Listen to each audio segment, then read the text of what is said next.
Commission is planning to overhaul the poll laws with the help of Law Ministry. To talk on the subject, joining me now is Manoj Jha. So first of all, thank you so much for giving time to CNN News 18.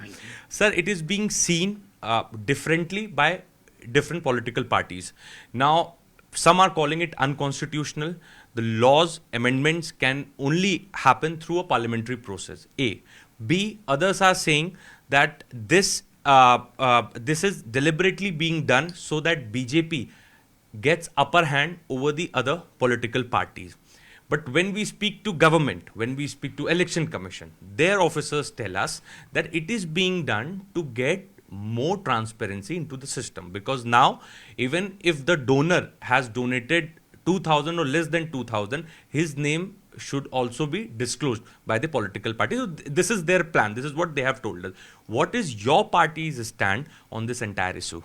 Let me first ask you, apart from BJP, which political parties supported this instance, this initiative of Election Commission?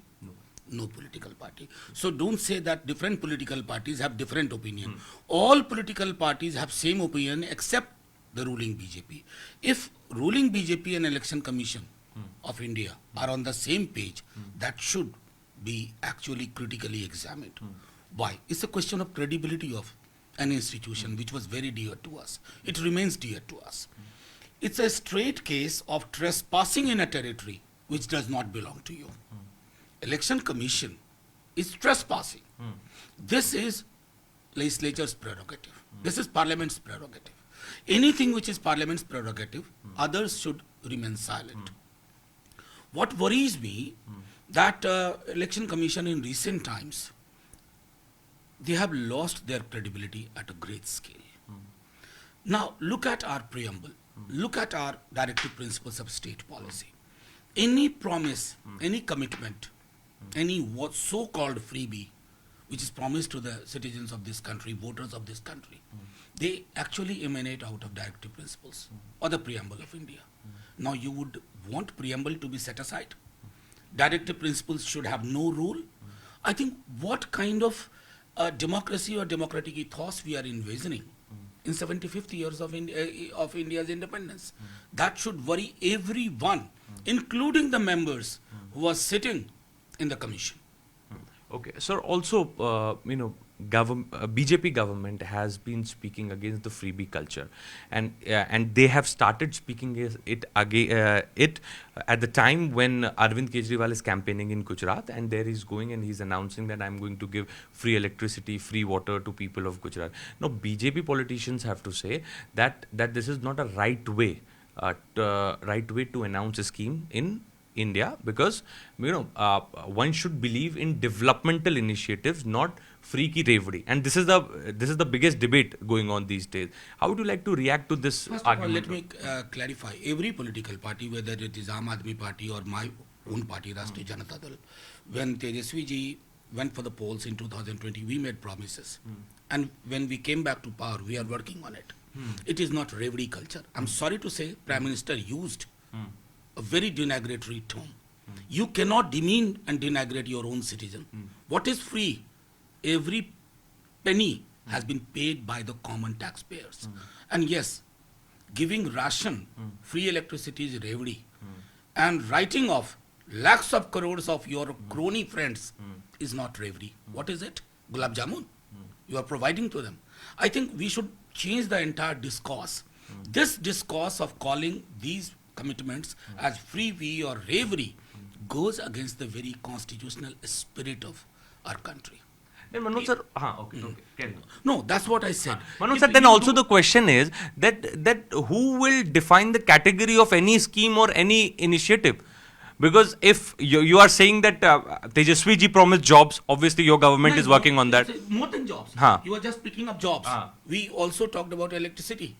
We talked about healthcare and providing free this and free that. So we never use the word free. Because the taxpayers pay for it.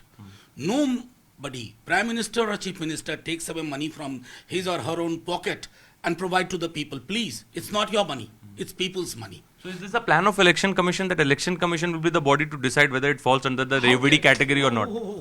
Election Commission, the mandate of Election Commission is 324, Article 324. I would advise them to read it 100 times.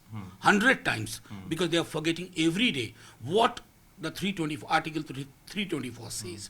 And there is a tendency of late in my country that to move beyond Constitution, set aside what the Constitution speaks. I would want all institutions to go by the rule book. And what is our rule book? Constitution of India. Anything which is not in sync with the Constitution of India should not be accepted even at a minimal level as a discourse.